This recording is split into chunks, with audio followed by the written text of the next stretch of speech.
ɓoltare ɓiɓɓe fulɓe andu diine ma fedde heblo sukaɓe africa takkusan yoni to guetema to awoyni to fasudeɓe to kuñunkari to kolomina to gawinane to luuma ñalbi to ɓoye ɓaleje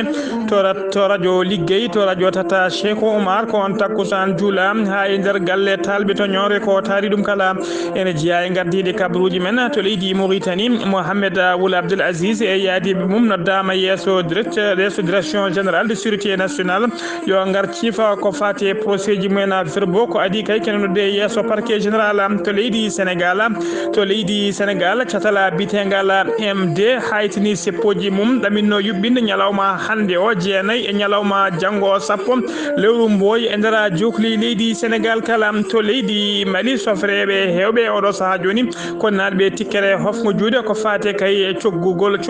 kayita moɓe mbiyata tikke poste à péage ha joni to leydi Mali Barkhana holliri tigui waɗi tigui opération mum pattam lemiji e nokku to ɓe mbiyata nokku to keeri tati to leydi Côte d'Ivoire Alassane Dramane Ouattara suɓima hoorejo jagorɗo kesso hoorejo jagorɗo kesse muñordu e oɗo saaha joni caggal kayinde hoorejo jagorɗo makko hono Ahmed Bakayoko wona cellude tawe to leydi France bisimilla mone ketki hotondirte joni jañuɗen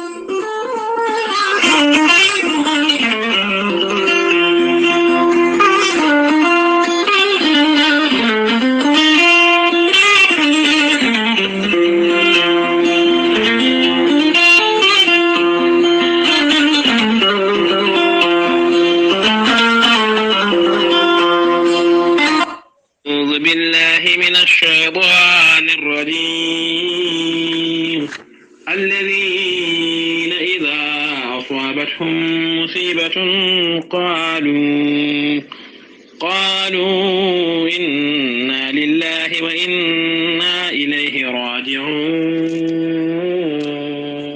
inna lillahi wa inna ilayhi raji'un sadaqallahu al-azim batake jam gondado hono ceerno Djiby ko mawnuma duttido o hono ceerno Amadou Daf to mbut ko sehil mum duttido o ceerno Oumar Dem to mbut ko sehil mum duttido famille Samba Camara to mbut ko sehilabe duttido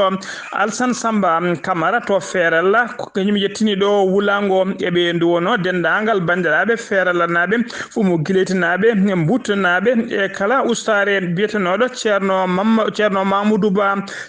Mamoudou Ba kañum wonno almami juma almami to mbuta ko altine hanki o jeetati lewru mars hitande ujunnaji ɗiɗi e nogas goo o yalti aduna to Nouakchott ko kiyiɗe talata ko ñalawma talata hande o wirnoya to ferala dow inde ceerno Habou Diallo hoorejo heblo sukaɓe Afrique en noldi awuji men faade dendagal ɓesgu makko kala siftinde on noon yettini ɗo wulango ngo ko Alassane Samba Camara e oɗo saaha joni ñalawma hande o tawateɗo to wuuro men ferella eɗen mbiya tan yo Allah yurmomo yafomo harnamo aljanna kanko e dendagal mayɓe julɓe kala allahumma amina.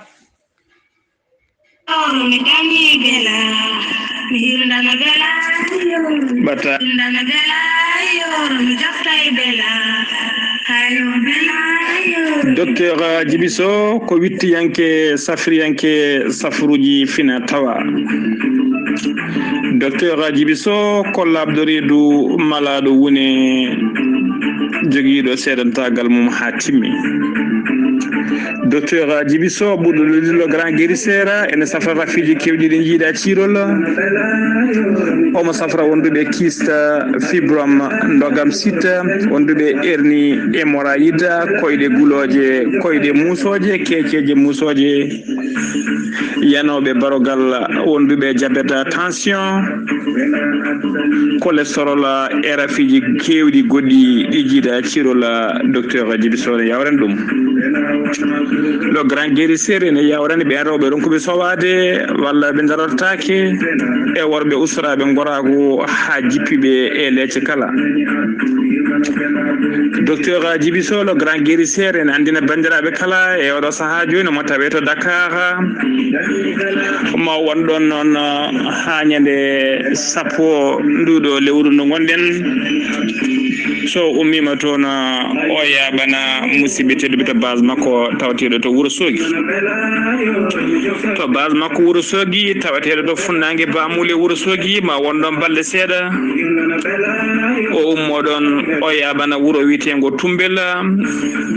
to Tumbel noon kala jiɗɗo yiidemo arata koto galle ceerno Harouna Dawouda o woni joom wuuro Tumbel ngo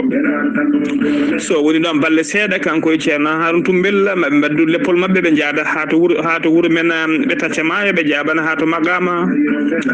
addataɓe Magama noon ko ɓattade e yetta ɓatta yidde ɓattade e jokkodirde client en makko tawateɓe nder leydi Mauritanie le grand guérisseur hono ceerno Djiby Sow ene andina dendagal bandiraɓe wonde base makko tawateɗo to Dakar woni ɗon ko miñi ko biteɗo Yahaya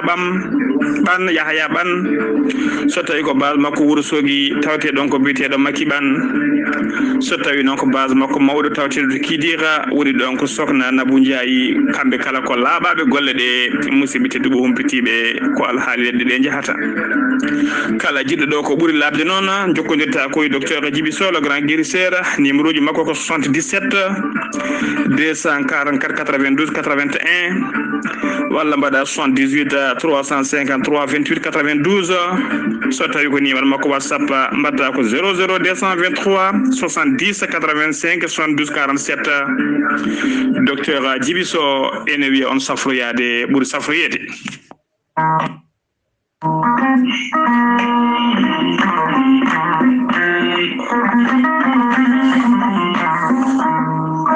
waɗi koɗonteɗo golli koro sahaba Ramadan ceerno Djiby Sy ko wittiyanke safriyanke safruji fina tawa ceerno Djiby Sy ko jaadindo ɓalawal e danwal kala ceerno Djiby Sy ko bawɗo ƴewgal moƴƴuɗo longal laabaɗo l'istikhar ceerno Djiby Sy ne safra rafiji kewɗi ɗi jiida ciirol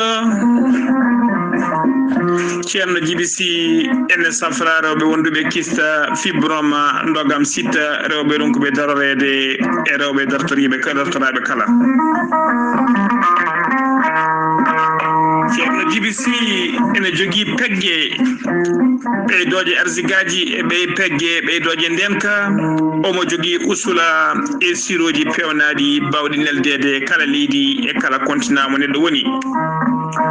ceerno Djiby Sy ene jogui leɗɗe e fannuji ɗiɗi hen fannu goto so tawi a hutorima ɗe leɗɗe fodde 13 rafine yalta ma ha laaɓa fannu goɗɗo ko so tawi a hutorima ɗe leɗɗe fodde 19 rafi ene yalta ma ha laaɓa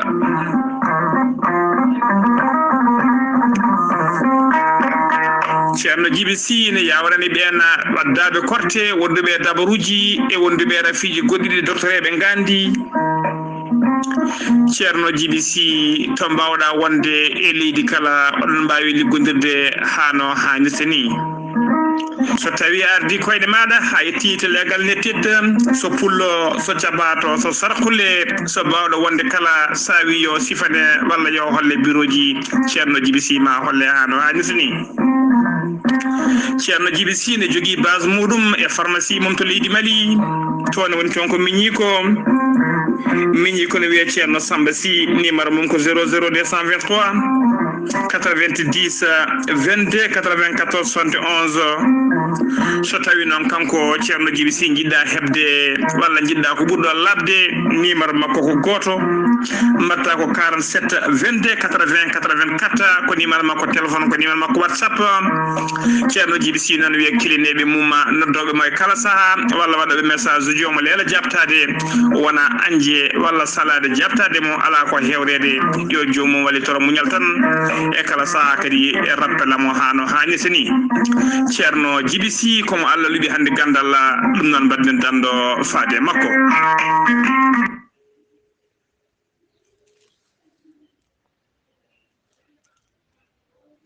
kettode kaburuji mon e demgal pulaar Afrique, Asie, Europe, Amérique, Moyen-Orient, Océanie.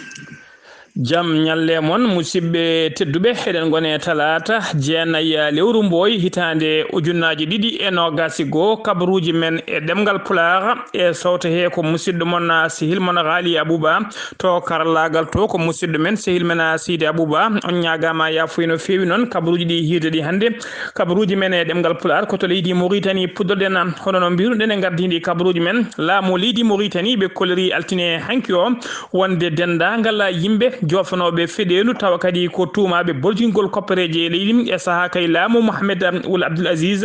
dendagal ɓe noon sifnoɓe procès ji men verboji e saaha kay ɓe darino ɓe kuccodirno e o yesso police ji halfinaɓe on fannu tindagal ɓe noon dendagal signature uji mabɓe kala e oɗo saaha ɗina signature uji koko mbaɗa suspendi woni tigui natti hutorede e oɗo saaha joni kamɓe kala ɓen kala noon e oɗo saaha joni hollirama tigui wonde ko cukku mabɓe monen mabɓe kala ko cukku mum wawa tigui lomtade ɗum e oɗo saaha joni ɗum noon ko beele kay eɓe mbawa notisade yesso justice e beele kadi eɓe mbawa darade hano hannirta ni ko fati e nde ko fati e défense mabɓe hollirama noon caggal noon kala e mabɓe noon tawade kay ene laaɓi ceera e ko tuma ko jomum ne wawi ruttade e poste muɗum rutto kadi e golle mum hano hannirta ni laamu ngu noon holliri tigui wonde kamɗi noon nder noon ɗi tigi ko leeli so leeli yo won talata hande o halfinaɓe ndenka e kisal leydi ndi woni ko wiyete sécurité nationale leydi ndi ɓe kolliri tigi wonde Mohamed Ould Abdoul Aziz e dendagal ɓen ɓe o tumda kala ɓen ɓe o tumda kala wonde kay justice o wonde justice ma parquet général ɓoyata tigi ma convoqueɓe haalani noon mande convoquetaɓe ha joni ko leydi Mauritanie keddoɗen dadiɓe tato Mauritanie naɓe tawa kadi ɓe gonno ko nder batoji ɗiɗi batoji dadiɓe he bateau wonnoɓe batoji ɗi taw ko batoji militaire ɓen dadiɓe tata noon hen ɗiɗo koɓe martaba sergent keddiɗo o komo martaba caporal ɓe gonno ko nder batoji militaire Mauritanie naɓe tawateɓe nder falde hakkude kerol e leydi Espagne e saaha kay batoji ɗi garnoto nokku wiyete Canary gam kay waɗede ko wiyete entretien ko ɗon tigui ɓe gonno e nder ɗin batoji ɓen tata noon mbawi mossude naati e nder leydi Espagne ɓe laatima tigui clandestin ɓe mbawi tigui ɓeydoyde doggol ɓeɗon ɗan yankoɓe ɗanne suuɗeru e nder leydi Espagne ɗina batoji militaire uji ɗiɗi noon hen bateau goto wiyete ko wiyete ko al nimlam bateau keddiɗo wiyete ko al imam al hadremi ko batoji kolinkoɓe leydi Mauritanie kanje ɗiɗi kala e oɗo saaha joni eɗi tawe tigui to nokku to wiyete île des Canaries e nder leydi Espagne eɗi goni e entretien majji ha joni ko leydi Mauritanie keddoɗen direction DGS en woni direction générale de la sécurité nationale ɓe convoqué talata hande o Mohamed Ould Abdoul Aziz mennoɗo wonde hoorejo leydi ndi tumaɗo kay ko fati e mbuñari e borjingol ngalu leydi ndi kañum e yaadiɓe mum e ko fati kay kañum e yaadi mum kala ko fati kay e enquête moɓe mbaɗano kay e oɗo saaha kala ɓe noddira noon ko yoɓe gara ɓe ciifa procès ji verbe ji mabɓe ko adi kay ko ɗiɗon procès ji verbe ji ne ɓenine yesso parquet général Mohamed Ould Bilali ko hoore jagoɗo leydi ndi o holliri tigui wonde dendagal ɓen jofaɓe feɗenu koko démission te golle mumen beele kay ene mbawa toppitade ko fati e défense mumen hano hannirtani e nder ɓen noon nder ɓen noon tumaɓe jofaɓe feɗenu tawe hen Mokhtar Ould Ndiaye kañum woni directeur administrateur général société Sinim ene tawe hen kadi Sidi Ahmed Ould Rais on ko directeur général port autonome Nouakchott ene tawe mabɓe kadi debbo biteɗo Amal Mintou Mawlud on ko directrice générale Mauritanian Airlines ene tawe hen Ahmed Ould Jelvoum on ko directeur société générale taw ko société mawɗo société générale to société dawo ko fati e jeygol liɗɗi caggal leydi ene tawe mabɓe kadi biteɗo Eli Ould Varek on ko directeur général société ATTM ha joni ko leydi Mauritanie keddoɗen sembeji leydi Mauritanie ɓe kolliri tigui ɓe goni koye heblade ko fati kay e exercice walla mbiyen ko fati e manoeuvre moɓe militaire moɓe poti wadde ɗeɗo balle nder hakkude ɗuɗo lewru mars nde gonɗen on exercice walla mbiyen on manoeuvre militaire noon ɓe kolliri tigui ɗum waɗata koto seɓɓet rewo leydi Mauritanie e nder région Moutri Zemour to seɓɓet rewo leydi Mauritanie ko toon tigui ɓe mbaɗata tawa kadi waɗɗani kerol hakkude leydi Mauritanie e leydi Maroc waɗɗani kadi hakkude leydi Mauritanie e leydi Algérie ha joni ko leydi Mauritanie keddoɗen a lega woni lamorgo région mo Brakna teskama noon e oɗo saaha ko coupiraji courant cattuɗi no fewi tawate toon ɗum saabima noon ha ha woni taabima kadi kuppiraaji ndiyam e oɗo saha ko saha nguleki cattuki no feewi tawate toon mo yimɓe ɓuri sohlude ndiyam ɓuri sohlude courant kadi ko ten tigui ɓe keeɓi ɗiɗon coupure courant musɗo no feewi ɗina coupuraji courant kadi hawri koye jillu landa laamu wiyete kam IPR woni e wadde e oɗo saha joni e nder région ha joni ko leydi Mauritanie keddoɗen jagoɗɗo leydi ndi kalfinaɗo ko fate cellal aade e gollidiɓe mum ɓe kuccodiri e ɓesgu leydi ndi hanki andinde ɗumen ko fati e oɗo mboroso biteɗo Covid-19 to yarata ɓe kolliri ñalawma hanki o wonno ko jeetati lewru mars ko ñalawma fete rewɓe e nder on ñalawma noon hollirama tigui ko yimɓe 19 tawa e yimɓe 17 tawa e jaati ko fiɗaɓe mboroso coronavirus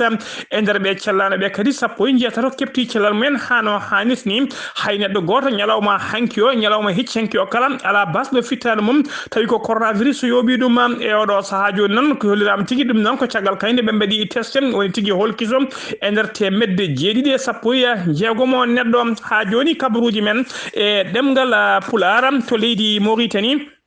société cinéma ko société minière tawteɗo nder leydi Mauritanie ɓe kolliri tigui wonde oɗo saaha joni hollirama wonde ɓe cuɓima biteɗo Mohamed Vala Wule Telemidi on noon ko kañum wonno directeur commercial société o e oɗo saaha joni ko kanko lomti directeur général société o bitenoɗo moko biyeteɗo Moukhtar Wul Ndiaye noon e oɗo saaha koko démissioni saabu kay koko wiya yo démission mbeɗen wawa kay heblanade ko fate défense mum caggal kay ko jofaɗo feɗendu e mbuñari kewdi no fewi ɗereji kewɗi beele tigui mo wawa heblanade défense makko hano hannirtini hollirama noon so tawi kay o laaɓi ha laaɓi yesso justice tawama ko tuuma e makko kala wodani ma artu e poste makko hano hannirtini ha joni ko nder on fannu kadi kanko nomination noon tawa kadi ko wulla telmide nomination waɗete tigui approuvé ko caggal ka saaha kay mo ko société cinéma joɗoto jonde mum tawa kadi koɓe mbiyata conseil d' administration koye ngan sanga tigui ɗum tengtata hano hannirtini ko noon kadi hono directeur général Mauritanie Airlines woni société kalfinaɗo laaɗi diwoje e nder leydi Mauritanie on e hoore mum e oɗo saaha joni ɓe goni koye suɓade poɗɗo wonde lomto makko ha joni kabaruji men e ɗemgal Pulaar seno mima to leydi Mauritanie koto leydi Sénégal paden to leydi Sénégal Abdoulaye Diouf Sarr ko jagoɗɗo leydi ndi kalfinaɗo ko fate cellal aade kanko e gollidiɓe makko ɓe mbaɗinoɓe kewedde kala subaka sanga 10 heures so huccidde e jandiyankoɓe gandina leydi ndi kay to mboroso coronavirus yarate nder leydi he ɓe koliri tigui nder waktuji nogas nayyi cakkitiɗi ɗi ko holki sa e nder leydi hen kala ko ujunere e nogas jeetato neɗɗo tumanoɓe ko fiɗaɓe mboroso sappo Covid-19 e nder holkiso he noon hen capanɗe jeetato tawama e jaati ko fiɗaɓe ene ɓe soɓetama to banggue pourcentage ene holliri tigui e nder temedere neɗɗo kala hen yimɓe jeeɗiɗo piccal capanɗe jeeɗiɗo e jeetato ko fiɗaɓe mboroso coronavirus e nder ɓen capanɗe jeetato fiɗaɓe hen nogas ɗiɗo ko contact suivi woni memodirnoɓe e wonduɓe rafi coronavirus he temedde capanɗe joyi e jeetato heddiɓe ɓen noon ko cas communautaire woni ƴettuɓe rafi o tawa hay goto mumen anda to ƴetti rafi o hay neɗɗo goto noon alamoɓe keeɓi ko wiyete cas communautaire ɓe kolliri kadi e nder ɓe cellanoɓe hen temedde ɗiɗi e capanɗe jeegomo e jeenayo keptira ha mumen celli testama négative paati galleji mumen hano hannirtini e nder ɓe cellanoɓe kadi capantato e jeetato en tampi sanne ma ballite to banggue fofago ɓen noon tawe to hôpital principal mo Dakar ha to hôpital mo Fann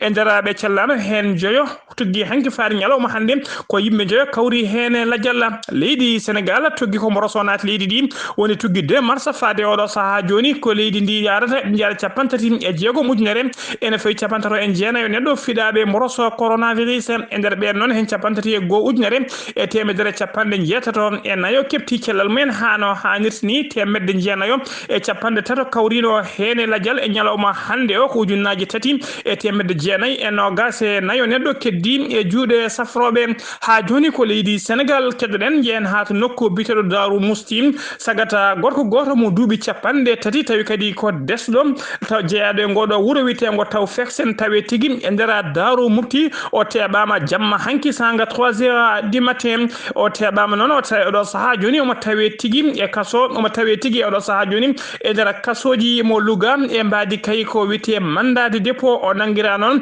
ko yande e debbo nayejo goto jaro duubi capande jeetati o yani mum o dum gede kamtorde no fewi o violi dum kanko debbo nayejo non saha ka wade viol de mo don tigi woni wulude gulaali cattude no fewi no pular heewidi ni wulango jamma daldataake goto ko don tigi hoddibe notiti hen ngam faabade mo ko don kanko sagata gorko fuppiti dogdu be diddimo non be ndewe sawaw makko habe naati nder galle makko don be tebimo ha joni ko leydi Sénégal keddo den catala mouvement bitengala catala bitengala mouvement pour la défense et la démocratie woni MDD darni be ko fati wibe kay darni ko fati e démocratie e ko fati hagge inama de ndara leydi hen daminnobe kay yubbinde seppoji men nyande jeenay woni nyalawma hande o sappo nyalawma jango o e ndara jokli leydi Sénégal kala e kolleri non e nder communiqué mabbe wonde didon seppoji be kaytini dum ha labi e odo saha joni kono be kolleri non nyalawma hande o kikide hande o woni tigi e odo saha mo kalten tawete tigi be ngoni conférence mabbe te presse huccidde e jaydi yankobe andinde yimbe kadi hol peeje be jettata e odo saha joni ngam rende démocratie o e hadde gede kamtorinde wadde endera leydi he e kongudi mabbe non ko nyalawma hande o be mbada dum sanga 17h fuddoto tigi to siège Pastef woni tigi nokko bureau ji Pastef e ndera Dakar lamorgo leydi Sénégal ha joni ko leydi Sénégal keddoden Macky Sall ko horejo leydi ndi hanki e ndera discours makko mo pirtunen e demgal pulaara o holliri no tigi ndera discours he wonde kay mo hoybitin ko faati kulala hirtolelo ngal kulala hirtolelo ngal fudorno e ndera wuro witengo Dakar ha to Thiès e nokkuji ɓurnodi boomade ko faati mboroso coronavirus kulal hirtolelo ngal fudorno ko 9h jamma ha 5h subaka o holliri non e oɗo saha joni kulal ngal hoybitinama wattama tigi tuggi minuit 0h ha yetto tigi 5h du matin woni salatu dum fof non ko ngam yidde kay hoybitinde kulal ngal e yidde kadi yo jam e kisal artu e ndera leydi he ha joni kabaruji men e demgal pular njen ha to biñoma non biñona bilan taw ko wasbe pitali men e dido seppoji jayabe hen bilan o beydi mano fewi e nyalawma hande o biñoma hebi maybe nayo caggal kay maydo hande o watti maybe nayo odo maydo hande non ko suka tokoso jaro duubi sappo nayi ko nyande aljuma bendo fieno kurale hore ha hore nde fusi gilende non mo tawirno tigi e ndara réanimation e juude safrobe e mbadi réanimation to hôpital mo Ziguinchor ko subaka hande o yalti aduna ko subaka hande o yalti aduna dum non ko kanko watti maybe nayo e ndara biñana ha joni ko leydi Sénégal kedden jen ha nokkuto wite Kër Moussa e ndara Thiès to non ko groupe sagatabe nayo be groupe sagatabe nayo kanyumen tigi naati kanyumen sagatabe nayo mbadi gorde kamdinde no fewi so nadde kay e ndara hôtel goto be mbadi ton viol sukabe nayo rawbe golotnobe e ndara odon hôtel sukabe nayo rewbe gollotobe der o hotel be tawi men ton be mbadi men viol be mbadi men gede kamtrine fewi hotel o non wiete ko hotel lo Bélier o non hotel lo Bélier non rewbe nayo wonno ton mbadi men violé hotel lo Bélier ne tawi tigi to kilometre 50 e dow lawol Kër Moussa be di non ko coupude courage di fof non ko bele be bawa tajje ko wiete caméra de surveillance gile kay film de be gile be bawto yitede caggal dum e keli demala hotel o be kawri e patron hotel o be pidum pigal musgal le fewi be ngani dum be mbawi yande e be non sukabe nayo rewbe mbaddi men gede kamturinde no fewi e do saha joni non losgoji jaaji nan uddita hen bele be mbawa tebede ha joni ko leydi Sénégal keddoden directeur kalfinado ko fate rafiji daboji o holliri tigi falade rafiji daboji o holliri tigi wonde altine hanki o ko ujunere e temedde jeedide capantati e go neddo kebi nyakko men taw kadi ko fati e nyakade o do mboroso coronavirus bena ujunere temedde jeedide capantati e go non so tawto yi e nyakkinobe gil adan hawra capande jeegom e jeegom ujunere e temedde jeedide capande jeegom e jeetar neddo fuddibe nyakade nder jokli leydi Sénégal kala tuggi hay ko nyakko ngo yetti leydi ni faade o do saha joni taw ko nyakko habade o do moroso bitedo coronavirus ko to leydi Sénégal kedden ha joni ngeen ha to kungel brigade mobile mo douane ko kungel be kolri tigi wonde be tebima nyalawma hanki o camion goto dimdudo drogo ha teddi taw kadi o mo rimdi fodde drogo non ene gime ko drogo non ko ton ene fawi temedde jeeɗiɗi e capanɗe jeeɗiɗi e jeegom kilogramme ɗo mo hinde chanvre indien ko altine hanki o jeetati lewru mars ɓe teeɓi ɗum sanga 6 heures subaka ɓe nanguima noon koye poste contrôle mo kungal ha joni kabaruji men e ɗemgal pulaar c'est ɗum wima to leydi sénégal koto leydi mali paɗen dawouda yatara ɓurɗo lollide chitane on noon teɓama e oɗo saaha joni ene tawi tigui juuɗe dadiɓe e mbadi garde à vue o nanguira noon koko wiyete trafic terɗe o nanguira tigui koko wiyete trafic terɗe trafic de organe humain o nanguira tigui ko trafic d'organe humain ko udduɗo tigui trafic d'organe humain woni tigui nangude yimɓe e kala saaha ene taƴa terɗe mumen ene yeeya ko ɗum tigui woni ko tuma e oɗo saaha joni koto kati noon koto kati o convoque no caggal nde o convoque noon ko ɗon tigui ɓe teeɓimo e oɗo saaha joni ɓe tawi tigui e mbadi garde à vue siftinde on noon en 2005 o nangganomo kanko yoɓino fittano biyetenoɗo Kassim Camara ɓurnoɗo lollirde Kassim Dafara o yoɓino fittano mum e ngan sanga o ñawano taƴa duuɓi 5 kaso caggal nde waɗi duuɓi 5 kaso o yalti kasoji makko e ɗo saaha joni kadi omo tawi tigui e niɓuru ha joni kabaruji men e ɗemgal pulara sembeji tawateri e nder leydi Mali ko wayno Barkhane ɓe kolliri tigui wonde kaye oɗo saaha joni kala ɓe goni tigui opération pattam lemijo e nder falde to wiyete lipta ko gourma noon e ɓe kolliri tigui ɓe mbaɗi toon patrouille mabɓe kulɓiniɗi no fewi ɗum noon ko guila ñande nogas e nayyi lewru gonɗen ndu ñande nogas e nayyi noon ɓe kolliri tigui e nder nokku to wiyete 3 frontiére woni tigui keeri tati leydi Niger e leydi Mali leydi Burkina Faso to mbaddi keerol mumen ɓe mbaɗi o nokku taw kadi ko nokku mo pelle ceɓɓitiɗi ɓuuri sabbinde e oɗo saaha joni ɓe mbaɗi toon opération pattam lemijo ɗum noon ko e nder on opération noon ɓe kolliri tigui wonde kay ɓe mbawi yoɓade pittali wat boniɓe hewɓe jeeyaɓe pelle ceɓɓitiɗe ɓe bonnaniɓe kadi motoji tati ɓe kolliri kadi ñande nogas ko adi ɗum noon ñande nogas nayi lewru maynu ndu ɓe mbaɗino opération mabɓe kadi e nder nokku to wiyete Daki to dakki noon opération patam leñi mbaɗi toon ɓe mbawino yoɓade pittali yimɓe hewɓe ɓe kolliri ñande nogas e jeegom colte gonɗen ɗum to lipta ko tonne ko avion de guerre ɗi hinde mirage 2000 kañumen ayni bomboje kewɗe no fewi e pelle seɓɓitiɓe tawateɓe e nder ɗiɗon nokkuji ɓe mbawi so yoɓade noon pittali yimɓe hewɓe jeeyaɓe pelle ceɓɓitiɗe ɓe mbawi kadi bonnandeɓe matériel kewɗo ko wayno mitrailleur uji ko fati munition woni kuure e condi ɓe bonnaniɓe fodde 12 moto ɓe bonnaniɓe kadi fodde machine aji 5 taw ko machine aji communication woni guila radio ji ha e talkiwalkiji ɗiɓe kaldata hakkude mabɓe ha joni ko leydi Mali kettoɗen tekkere ne surka hakkude kay ndeɗo fedde hujjikintoɓe hakkude mabɓe e jagorɗo leydi ndi kalfinaɗo ko fati e yangarta autoji woni ministre des transports ɗum noon tawa kadi koko fati kay e tikke poɗɗo sodede to poste mo péage on tikke noon e oɗo sahaji ko fati e coggu mum laamu ngu noon holliri wonande kay dendagal ɗiɗon autoji ɗi sotrama ɗin noon kala ñalawma woni kala 24 heures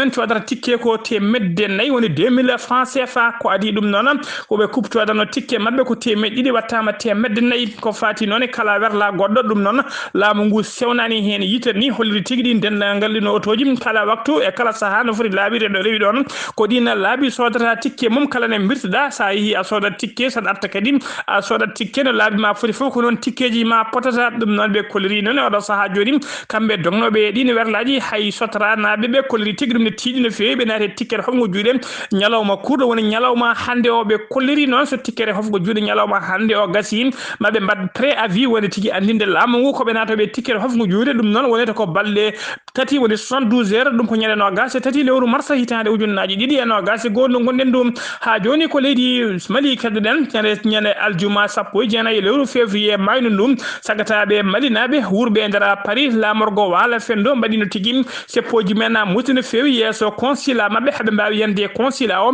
ɓe keli dendagal matériel moɓe tawno e nder cour consulat o ɓe mbawi kadi ganji hen ɓen joguinoɓe sécurité consulat woni nden kam consulat o ɓe mbawi kadi hadde yimɓe hewɓe gollade e nder consulat hen ko fati noon tawa noon ala ko saabi ɗum so wona mette ɗeɓe jogui ko fati e ngalɗo kartal bitengal kartal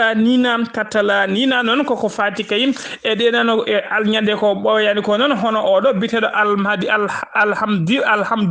alhamdou aga Iliane o woni jagordo leydi Mali kalfinaɗo ko fati e gueɗe caggal leydi o yaade sete timmuɗo no fewi to Paris lamorgo leydi Paris lamorgo leydi France ngam yidde ƴeewoyde kay bonande bonnande toon e nder consul o beele kadi mo wawa joddade ɓen ɓesgu malinaɓe wurɓe e nder Paris lamorgo leydi ndi o holliri noon o jonde nde noon ɓe joddima tigui mo yaade sete timmuɗo no fewi ɓe kolliri tigui e oɗon saaha noon e nder jonde malina e nder jonde he noon hakkude makko e ɓeɗon malinaɓe wurɓe nder leydi he o holliri tigui e oɗo saaha joni malinaɓe kolliri e oɗo saaha caɗele mumen tigui ko ngallo kartal bitegal nina woni tigui o wiyete identification biométrique ɗum noon ko yo serde ha laaɓa serta e passeport o ɗum noon nde wonnoon eɓe kolliri tigui wonde ko guila nina o ari caɗele keɓeniɓe kay ko fati e hebde ɗiɗon kayitaji ha tengti noon ko fati e hebde passeport o leydi ndi ɓe kolliri noon kanko noon holliri tigui wonde ko fati e kayitaji biométrie oɗo saaha joni windere nde kala ko ɗum woni ko hutorto ha tengti noon kadi tomin jejjiri wonde leydi Mali jeyati koye CEDEAO hande kañumen kala kutorto ko kayitaji biométrique kata civil taw ko biométrique ɗum noon ko ɗum saabi noon e oɗo saaha joni laamu leydi Mali yiiɗi wadde kay ko fati e biométrie beele kay haɓade pelle ceɓɓitiɗe haɓade kadi waɗoɓe trafic des humains waɗaɓe kadi kamtorinde no fewi e kala saaha e nder leydi he o holliri kadi kanko jagorɗo e wiide makko wonde kay caɗele ɓurɗe wonde malinaɓe e nder leydi Mali kay e nder leydi France ko ɓuuri hewde toon e sagataɓe malinaɓe wonɓe toon hay morso kayit goto jomumen ngala yoga e mabɓe kay natiri e nder leydi he ko suuɗe ɗum woni tigui ko clandestin hay morso kayit ala ɗum noon wona konngol ɗam ko konngudi kanko biteɗo Alhamdou Aga Iliane jagorɗo mabɓe kalfinaɗo gueɗe caggal leydi o holliri noon wonde laamu ngu nana darino dole mum ponno beele mone mabɓe kala ne lawa hebde kayitaji mum hano hannirta ni ɗum noon gueɗe kamtorene ɗe balɗe ni fotani waɗede ha tengti noon e nokkuji mabɓe taw ko tawateɗi caggal leydi koto leydi Côte d'Ivoire paɗen résultat ji ko fati e sumgoji sarɗoyeji bannuɗe aseta ɓennuɗo o e oɗo saaha joni résultat ji ɗi jalti kala landa kay andi tigui ko betna e oɗo saaha joni landa wiite kam RHDP ko landa laamu woni landa Alassane Dramane Ouattara noon ɓe ɓafti dendagal siège uji to rewo leydi ndi e nokku yoga e nokkuji kadi kamɓe keeɓi hen polugo e oɗo saaha joni hollirama tigui wonde ɓe keeɓi ko wiyete majorité absolue kono noon hollirama koɓe cikkanno ko kala ɓe keeɓani ɗum kamɓe foof hebde majorité absolue ko haɗani oɗo saaha joni ala ko heddi tan so wona citala bitegal sini ngal yaltina résultat ji définitive ha joni ko leydi Côte d'Ivoire kettoɗen uddiren toon kabaruji men Alassane Dramane Ouattara ko hoorejo leydi ndi o holliri tigui e nder décret makko ñalawma hanki o wonde o suɓima oɗo saaha joni ko wiyete premier ministre woni hoorejo jagorɗo sabborɗo woni tigui par intérim caggal kayya kene wona joni lewru woni tigui guila ñande 17 lewru février mayde ɗum jagorɗo makko kalfinaɗo jagorɗo hoorejo jagorɗo makko hono Ahmed Bakayoko ne tawi tigui nder France tawa kadi yehi toon koye baadi évacuation wona cellude nana antiri e nder hôpital américain tawateɗo e nder Paris ɗum noon caggal kayde hemno mboroso biteɗo coronavirus tawa kadi ne wonde paliji musɗi no fewi kanko Alassane Dramane Ouattara noon ko ɓoyani to waɗino toon jillu makko nder Paris gam yidde salminoyde kanko Ahmed Bakayoko hoorejo jagorɗo makko o holliri tigui wonde Ahmed Bakayoko tawama tigui e oɗo saaha joni rafi wone ɓeydi no fewi ne foyi rafi wona yatiri yesso no fewi ne ɓeydi no fewi omo tampi e oɗo saaha joni ko ɗum saabi ɗon waɗi décret suɓade e oɗo saaha joni jagorɗo hoorejo jagorɗo tawa ko sabbordu woni par intérim hande Ahmed Bakayoko heeɓi jaam foof arti e golle mum musidɓe tedduɓe gasi ha laaɓi ko ɗum ɗo wonno komin tonga noon kabaruji men e ɗemgal pular ɗo e haalirde he ko musidɗo mon sehil moon Ghali Abouba to karallagal to ko miñi men sahil men Saydou Abouba kettimalaki jaam yo jaam Allah jogomi jogo